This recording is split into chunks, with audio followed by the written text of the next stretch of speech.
Hello छात्रों, आज मैं आप लोगों के सामने फ्यूचर इम्परफेक्ट टेंस लेकर आया हूँ। इसके बारे में मैं बताने जा रहा हूँ। पहले इसकी पहचान क्या है हमें समझना होगा, जानना होगा। कैसे हम पहचानेंगे कि यह फ्यूचर इम्परफेक्ट या फ्यूचर कंटिन्यूअस टेंस की का वाक है। अगर क्रिया में ता रहेगा, ती रहेगी, ते रहेंगे, दिखाई पड़े तो उसे फ्यूचर इम्परफेक्ट टेंस कहते हैं। इसमें कर्ता के बाद शैल भी या विल भी लगाते हैं। फिर मुख्य क्रिया में यानी मेन वर्ब में आईएनजी का प्रयोग करते हैं। अब बाद में कर्म यानी ऑब्जेक्ट तथा अन्य पद जो भी हो उसे सजा देते हैं। तो जैसे सीता खाना पकाती रहेगी, तो आप देख रहे हैं कि इसमें ती रहेगी है, तो यह फ्यूचर इम्परफेक्ट टेंस का पहचान है। सीता थर्ड पर्सन है तो सीता के साथ क्या लगेगा? Will be.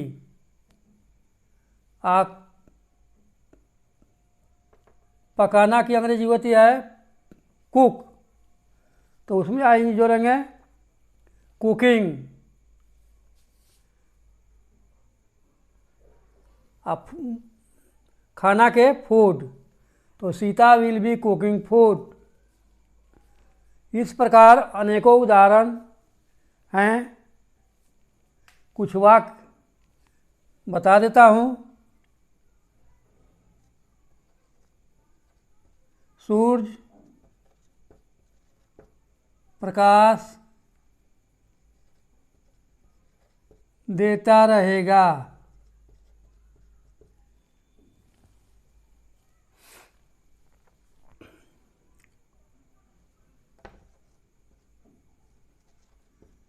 राधा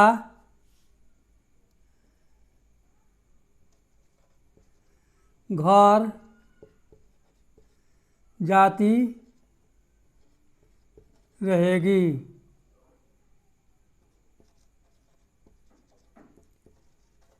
विद्यार्थी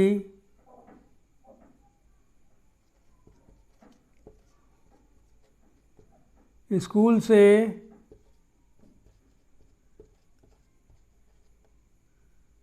लौटते रहेंगे।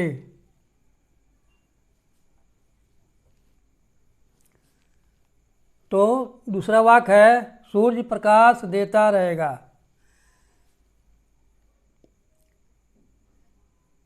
तो सूर्य इसमें सब्जेक्ट है, तो निश्चित वस्तु में द लगाते हैं, तो द सन।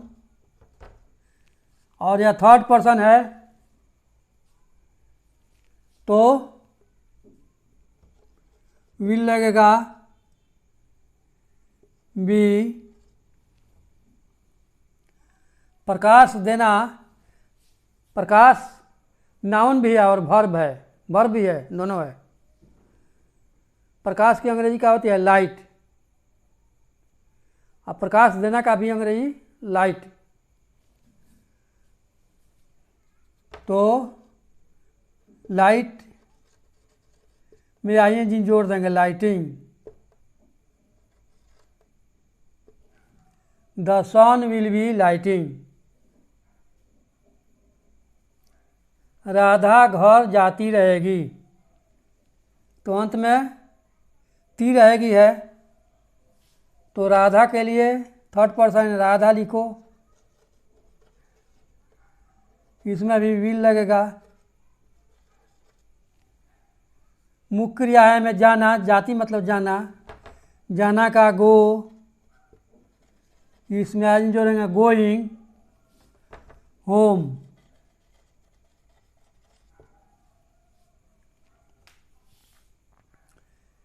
विद्यार्थी स्कूल से लौटते रहेंगे, तो इसमें ते रहेंगे है विद्यार्थी।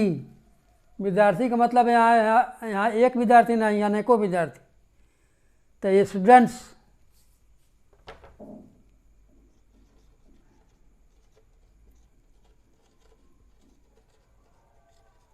द स्टूडेंट्स, और थर्ड पर्सन ये भी है लेकिन सब्जेक्ट प्लूरल है, तो क्या लगेगा,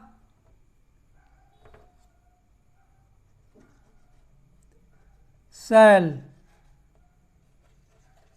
बी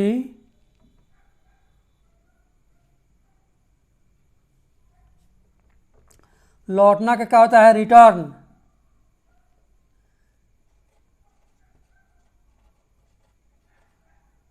इसमें आइन जोड़ेंगे तो returning. The students shall be returning from the school, from the school. इस प्रकार उदाहरण तो अनलिमिटेड है, अनेकों हैं। अभ्यास आपको करना है, सीखना आपको है। नियम की जानकारी, उसके आधार पर अभ्यास करते रहिए, प्रैक्टिस करते रहिए, और इसमें सहयोग मिलता है कैसे, वर्ड स्टॉक से। जितना भी आप वर्ड स्टॉक रखेंगे, शरीर के अंदर शब्दों की जानकारी होगी, नाउन में, वर्ब में, एडजेक्टिव में, कैसे कैसे हम प्रयोग करेंगे। एक ही वर्ड का नाउन में अलग वैल्यू होता है, उसका मान होता है, प्रोनाउन में अलग होता है, एडजेक्टिव में अलग है, एडवर्ब में अलग है। जैसे आप सीधे जानते हैं कि मैन, मैन माने क्या होता है, पुरुष यानी आदमी, इतना ही जानते हैं। लेकिन उसका ये सिंगुलर हुआ, मैन कहने का मतलब एक आदमी, और उसका प्लूरल बना देंगे तो हो जाएगा मेन, MEN। ए से ई केवल बदल गया, मेन हो गया, तो उसका अर्थ हो गया अनेकों आदमी, अनगिनत आदमी। मैन का प्लूरल हो जाएगा मेन, अनेकों आदमी। अब इसकी आवश्यकता अगर कहीं पड़ेगी तो अब यह वर्ब में ही काम करेगा। यह मेन जो है यह नाउन है और वर्ब में भी काम करेगा। जैसे एक उदाहरण मैं आपको सामने प्रस्तुत करता हूँ। जैसे कोई कहेगा कि बस मनुष्यों से ठसमठस भरी थी, तो अब यहाँ पर देख करके आप घबरा जाइएगा कि भाई ठसमठस भरी थी कि अंग्रेजी कहाँ से हम जानें। लेकिन जानिए कि मेन में एन जोड़ करके ईडी लगा देंगे, मेंड, द बॉस वाज मेंड। इसका अर्थ आ जाएगा बॉस मनुष्यों से, आदमियों से ठसमठस भरी थी। तो कहने का मतलब है कि एक ही शब्द कहीं नाउन के रूप में प्रयोग होता है और कहीं भी वही वर्ब बन जाता है। कभी एडवर्ब बन जाएगा, कभी एडजेक्टिव हो जाएगा, कहीं प्रीपोजिशनल वर्ड हो जाएगा। तो यह आपके की जानकारी और यूज के ऊपर है। इंग्लिश का दायरा बहुत छोटा होता है, लेकिन उसका असर जो है, इफेक्ट जो है, बहुत दूर तक होता है।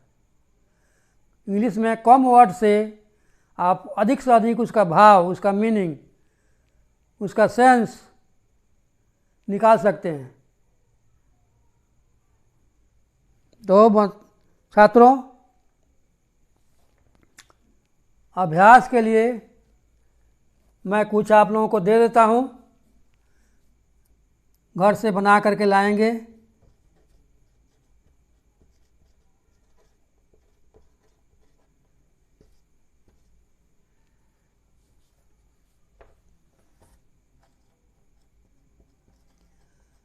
बादल गरजता रहेगा।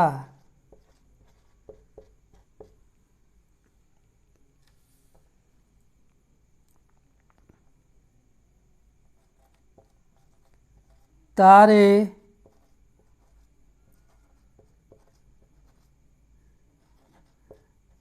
टिमटिमाते रहेंगे।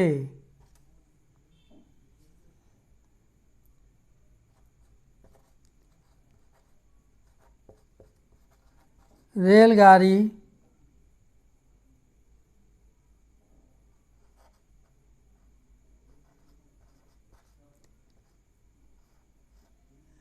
पटरी पर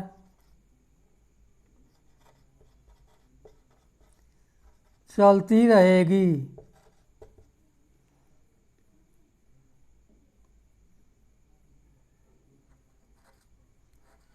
हवा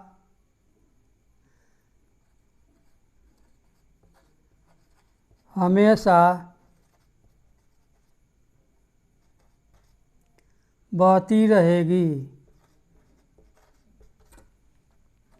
इन 4 वाक्यों को आप अभ्यास के तौर पर बनाएंगे और अपनी पुस्तक से सहारा लेंगे तो बड़े से बड़े वाक्यों को भी आप सॉल्व कर सकते हैं, बना सकते हैं। इसमें कोई बहुत बड़ी बात नहीं है।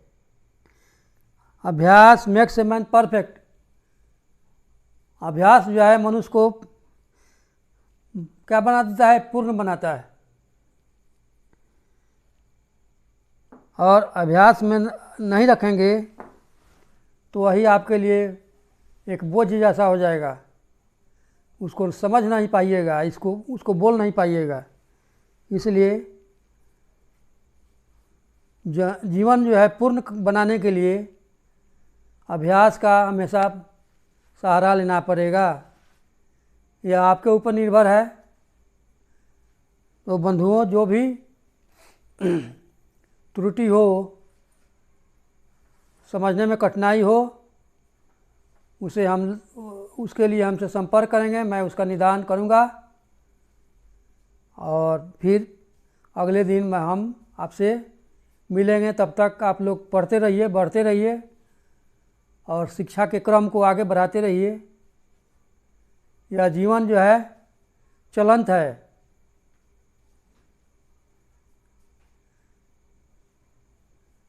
तो इस प्रकार सूर्य हमेशा चक्कर लगाते रहते हैं, उसी तरह हम लोगों का जीवन का जो समय है, क्रम है, वह चलता रहता है, नाचता रहता है।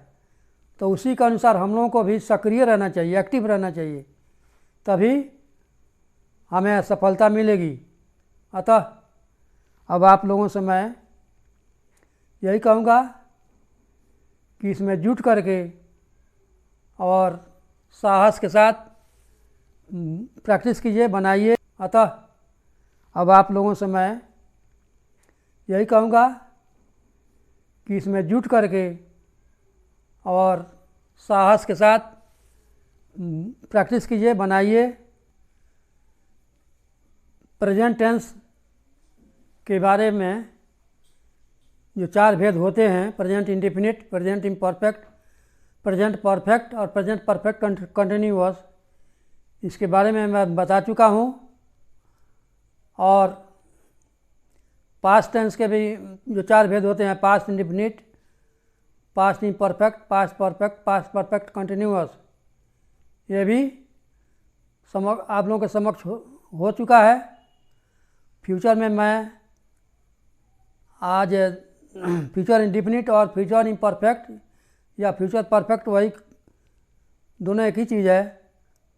तो फ्यूचर का दूसरा भेद फ्यूचर इम्परफेक्ट के बारे में अभी आप लोगों के सामने मैं बताया हूँ। तो अब आप लोग इसे आगे बढ़ाएं, प्रैक्टिस करें। तब तक के लिए आप लोग सक्रिय रहिए, बढ़ते रहिए, पढ़ते रहिए। जय हिंद।